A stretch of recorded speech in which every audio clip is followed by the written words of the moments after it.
That is my treehouse, and that is 30% of the installation that I need to complete it, and I already spent $1,200. It's been 3 months since I posted my last long form video, and a lot has happened on the treehouse, but at the same time, not that much. One of the most major things I did was build this entire lower story underneath the treehouse. It's kind of an outdoor kitchen, but what prompted me to build it now was so that I could access the underside to do all the septic and plumbing and that kind of thing. So here we've got the drainage for the bathroom. That's the bathroom sink, and this is the kitchen and laundry room coming down this side. So that would have been almost impossible to do without this story. Another major thing is the electrical and the plumbing are done. That I've been working on a lot the last few months, and it's really boring and repetitive. I've been doing some short form content on it, but even that I've been kind of tame on because it's just not that interesting. But we actually passed the plumbing, electrical, and framing inspection yesterday, which is huge, praise the Lord, and we're moving on to insulation today, which is obviously what this video is about. Now onto the insulation. So I'm gonna use my remote controlled hoist to haul some of the stuff up. We actually have a problem with the hoist. The solar panel that's mounted out there on the edge is not charging the battery, and it's only at 32%. Dude, why are thousands of ladybugs crawling out of my battery box? Oh my gosh. Well, we're reading less than 5 volts from that solar panel, which means you probably shouldn't buy $18 solar panels off Amazon. I'm gonna have to upgrade that. Imagine building a house on the ground. That'd be so easy, bro. I don't want to hear any complaints from you ground builders. Suffering by choice. I've never done insulation before, but I mean, how hard could it be? This is pretty easy. I got my first wall done. It's also really boring to make content of. Ain't much to it. It's the next morning. I'm very cold and I got a mask so I don't have to keep breathing that crap in. I kind of felt it in my throat last night. It's not like nearly as toxic as some other stuff, but a lot of exposure can cause respiratory issues, according to what I researched. So we'll wear the stupid mask, and I'm gonna try to get the whole upstairs done in the next couple hours. I haven't figured out what type of insulation I want to do in the ceiling, but obviously we have a metal roof, so when acorns or rain hit, it is extremely loud. I mean, acorns sound like a bullet hitting the roof. Rock wool is supposedly even better than spray foam when it comes to soundproofing, so that might be the move here. But we've got 3-foot overhangs that probably need to be filled, and you can see there's daylight coming through there. So I'm not sure if all those little holes need to be spray foamed or what the right thing to do is here. Or if you're even supposed to insulate the soffit at all, maybe not. This stuff is really easy to install. They say you're supposed to cut it with a serrated knife, but it seems to give me the same result if I just tear it. Done! Whew. Whoa, whoa, whoa, whoa. Me from the future jumping in here. Slow down there, bud. You are not done. I posted a short form video of doing the upstairs insulation, and several comments said, hey, #1 rule of insulation is don't compress it. You see, in my head, I was just like, shove it all in there. Don't let any air through. It's going to be good and solid. But I was very, very wrong. So apparently insulation works by trapping air inside of it, and when it's compressed, it can't trap the air and can reduce its effectiveness by up to 40%. So I bought this insulation knife. You know how I was like, oh, you know, it just tears easily. This is meant to cut clean lines. In areas like this where I have it stuffed, I'm gonna have to pull it back out, put one side in, and then cut it. Oh yeah, that cuts real nice. Watch out for my wires. So you don't want any gaps. You want it tight up against the studs, but not squished up against the studs. What you want is a perfect fit. Not that you should be taking insulation advice from me. I clearly don't know what I'm doing, but I am learning. So that was a wasp that just hit me in the forehead. There's like 1,000 wasps in here. I'm trying to play it cool. And I've seen this infestation before. I thought we handled it, but we obviously haven't. I need to wait for it to get really cold, but I'm trying to be calm and get the clips of the video that I need right now. It's okay. It's good. I will kill all of you. So I've got to go back and fix all of the insulation that I stuffed. Not all of it is stuffed, but a lot of the studs that were under 16 inches. So I've got 4 bags still of the 3.5 insulation, which fits in the 2x4 walls. We're gonna need it here in this bump out where the bar top's gonna go, and you can sit and look over and look at the pond. After working on the treehouse for 4 years, we're finally moving on to the interior. Behind me on the trailer, I have 15 pieces of drywall and all of my tongue and groove pine for the ceiling. Now I actually hate drywall, but I am gonna be using it in a few places, which I will explain. My main issue with it was actually weight. The thing is, there's just no point in putting expensive material on the walls. They're gonna be covered by stuff anyway. For example, this wall, we're gonna have a couch, cabinets above, pictures right here. 90% of the wall you're not even gonna see. This is my first time doing drywall. I've never had to cut out for receptacle boxes on drywall.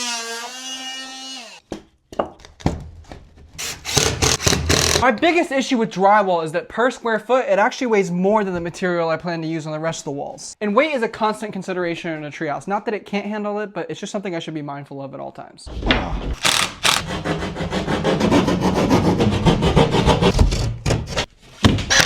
This wall is gonna be mostly covered by the spiral staircase, so we're gonna put drywall here too. This is crazy, it's a whole room, bro. The outside is done, which is so very crazy for me to see. If you've been watching this for a while, I'm sure it's pretty crazy for you to see too. That looks so cool. We got a whole room, guys. So now that that's done, we're gonna take some of this insulation behind me, and we're gonna put the rock wool, which is the best soundproofing insulation, even better than spray foam, I think. Maybe it's on par with spray foam. Point is, it keeps stuff quiet, and we're gonna put it in the walls here so that you don't hear any unpleasant noises from this area here where the toilet is. If your framing is the way it's supposed to be, this stuff goes in real easy. Like so.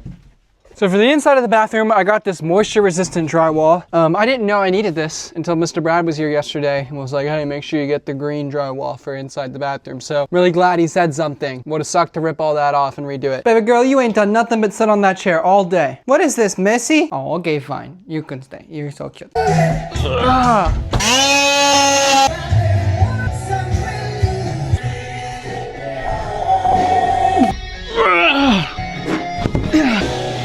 Oh yeah! My shoulders don't even burn yet. My legs feel fine. Just found out these weigh 52 pounds a piece, 104 pounds together. I've been carrying them up in twos, 36 steps. To put it in perspective, down there on the trailer, right there, is all the ceiling material for both stories of the treehouse. Weighs under 1,300 pounds, 750 square feet. That's tongue and groove pine, kiln dried. Heck of a lot lighter than drywall. I think this is how I saw the Mexicans on Instagram do it. Something like that. Now we can install the door. I've been excited for this part. Look at that. And now the last piece.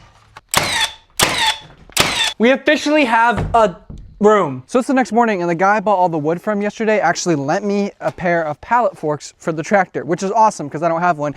We're gonna use it to unload the wood and use it to do like 100 other things while we have it. I need you out of the way.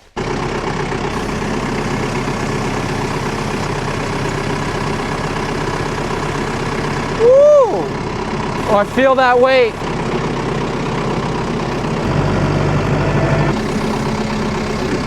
This is 750 square feet of tongue and groove pine, which I have a love-hate relationship with. I love it because it looks good. I hate it because it's a freaking pain to install. It sucks to install, especially if your framing is even slightly off.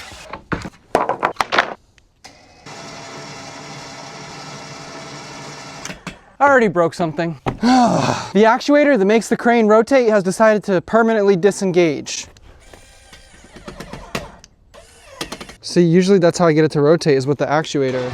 We shouldn't be able to move this by hand. Barely 9 o'clock and we already broke something. We got our first 3 rows of tongue and groove up. Looking really good. So Luke is here to provide the free labor for the day, which is great because tongue and groove is really a pain to install, especially on the ceiling. That is not a one-man job. So we've already got 3 rows up. It's looking really good. I think we're gonna leave it unstained because the outside tongue and groove that we have on the porch ceiling up there has a cedar stain, which is almost kind of orangish. Looks great outside. Not sure it would look really good against white walls. We're gonna leave it this for now. If we have to stain it later, which is not ideal because upside down on the ceiling, we will, but we're gonna leave it like this. It may just stay like this. Let me know what you think in the comments. In the meantime, it's already 11 o'clock and we have only 3 rows up. So we have got to hustle.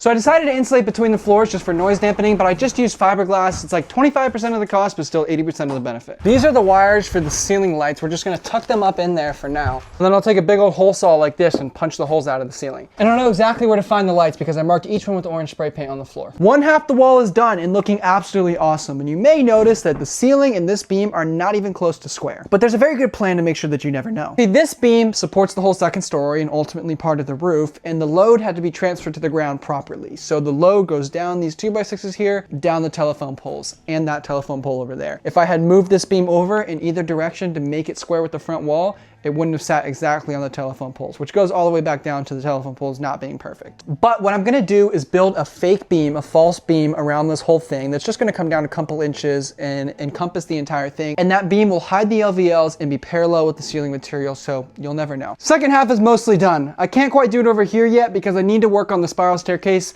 We've got metal brackets and stuff that are gonna be coming out of the ceiling that need to all get sorted out before that. So it's the next morning and I'm at a local sawmill getting some poplar milled up for the treehouse. Poplar is lighter than pine per square foot when it's kiln dried and everything. So the poplar logs get put on one of these sawmills where they get sliced into slabs like this. Those slabs then get put in the shipping container, which is converted into a kiln dryer to bring the moisture content down to like, I don't know, 10% or something. And after they're dried, they get run through this machine, which squares them up perfectly or cuts the tongue and groove. I got like $1 million worth of cedar over here and over there. And the thing is, people just let that stuff go. They just let the loggers, they have loggers come and they just cut the cedar and take it off their property and the loggers sell it. If you're gonna get rid of your cedar, give it to me. Don't sell it. Anyway, this poplar is absolutely beautiful. I'm really excited to see this up. So this is not enough to cover the entire inside of the treehouse because we're gonna have, obviously we have the drywall in the bathroom that we did earlier. We're gonna have the fireplace is gonna be stone. There might be some other accents, different types of things anyway. So this is 700 feet of poplar. We're gonna see how far that gets. We may end up getting a little bit more. We may not, we'll see. So this costs $3 a square foot. It's $2,100. We're back at the treehouse now. And the main reason I chose poplar is because it's actually even lighter than pine. Not by much, but in large amounts, it adds up. That's our poplar wall material. That's our poplar? Yes. It is so beautiful. Oh, I'm so excited. Since this is kiln dried, it cannot get wet. We've got to get it all up in the treehouse today.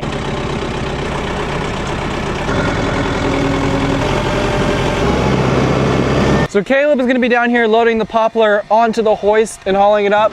Then Luke will be unloading it. And my job will be to stack the poplar upstairs in the bedroom so we can start laying it on the walls.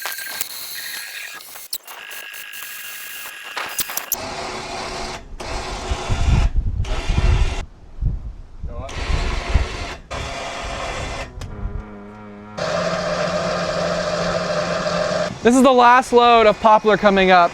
I'll tell you what, man, like, Caleb!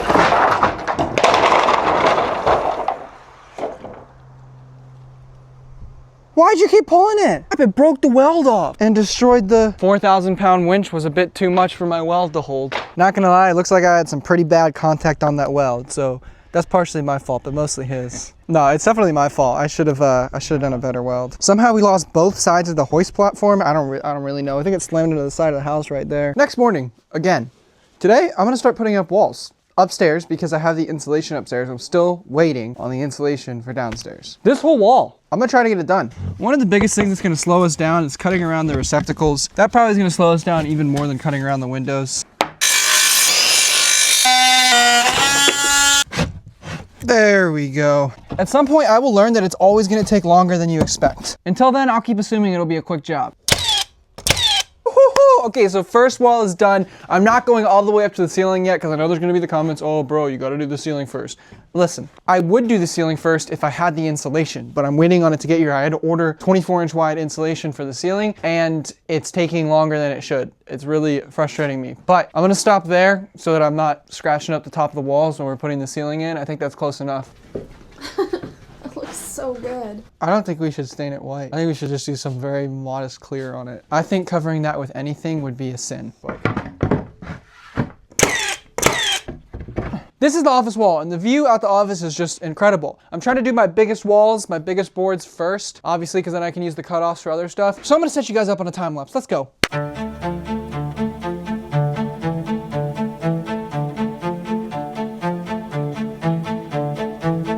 So it's the next morning, and before I can move on, I've actually got to build another closet because Mary, my wife, has overruled me on the closet space. So we've already thought about it. Point is, I'm building another closet. Basically, I'm gonna mirror this one, which is mostly taken up by the washer and dryer, over here on this side. And that's gonna kind of help section off the office. And then we'll have a barn door right here that slides. Also, the other thing I'm gonna do right now is frame out my secret gun closet. I'll tell you more about that later. So we're gonna start building the closet right now. This area here, where you can see this different color piece of plywood, was supposed to be where the spiral staircase came up. But then I moved it to back here. I just decided that the spiral staircase in the middle of the living room, although it was supposed to be like a cool centerpiece, was gonna take up way too much space, and I was right. Since I originally designed it like that, I had framed out my walls around the spiral staircase, and you were to come up and then step out here. So now I have this awkward cubby upstairs. You're like, what do you do with it? Well, you turn it into a closet, right? But what if you turn it to a gun closet? A secret gun closet. That could be cooler than a closet for dumb clothes. So that's what I'm gonna do if I survive long enough to do it. Sorry, I'm tired. It's early and I'm cold. I just want to hibernate. Mary's enormous closet is built. It is a huge space. I wanted to just put like a couch right there, maybe a dresser right here. We're gonna have the washer dryer here. Close, close. And then this window will just be open. We can have a sliding barn door right here or something. So to get a straight edge on this cedar post, I've got a laser casting a line, and we're gonna take the chainsaw and rip it down, and that way we can build our wall up against it nice and flat.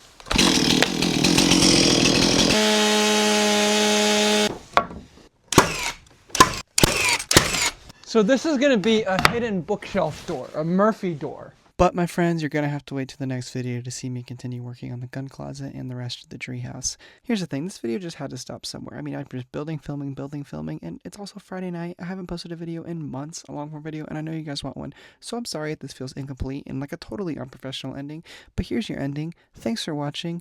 I'm gonna go back out first thing tomorrow morning and keep filming and keep building, and we are gonna be hustling all month long and making so much progress on the treehouse. And I'll have another long form video coming out this month. Thanks for watching. Hit the subscribe button. I need the views and the money.